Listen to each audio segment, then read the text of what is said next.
White House, Senate reach historic $2 trillion stimulus deal amid growing coronavirus fears. Washington White House and Senate leaders struck a major deal early Wednesday morning over a $2 trillion package to provide a jolt to an economy struggling amid the coronavirus pandemic, capping days of marathon negotiations that produced one of the most expensive and far-reaching measures in the history of Congress. "Ladies and gentlemen, we are done," White House Legislative Affairs Director Eric Ueland said right before 1 a.m. after leaving Senate Majority Leader Mitch McConnell's office following negotiations that have gone around the clock since last Friday. "We have a deal." McConnell was preparing to take to the floor to announce that a deal had been reached on the proposal. The full details have yet to be released. But over the last 24 hours, the elements of the proposal have come into sharper focus, with $250 billion set aside for direct payments to individuals and families, $350 billion in small business loans, $250 billion in unemployment insurance benefits, and $500 billion in loans for distressed companies. The package, if it passes Congress, would be the most significant legislative action taken to address the rapidly intensifying coronavirus crisis, which is overwhelming hospitals and grinding much of the economy to a halt.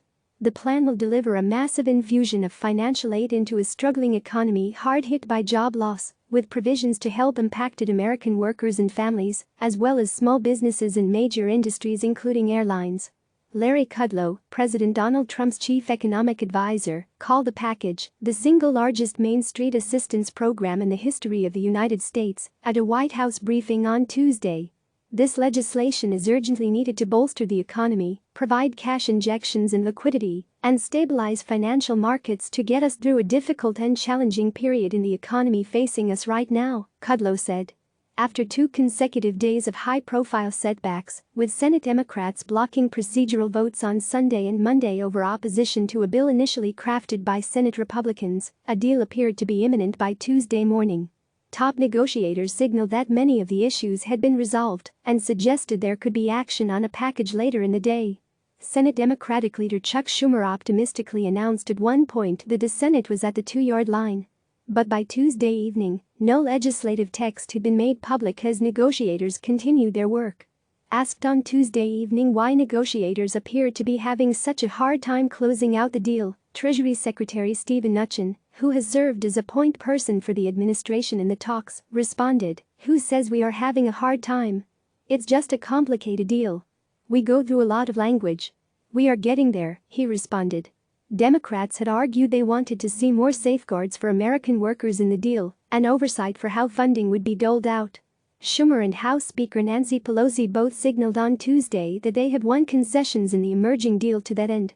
Pelosi said in an interview with CNN's Dana Bash on Tuesday that many of the provisions in there have been greatly improved because of negotiation, while Schumer said the legislation will have unemployment insurance on steroids.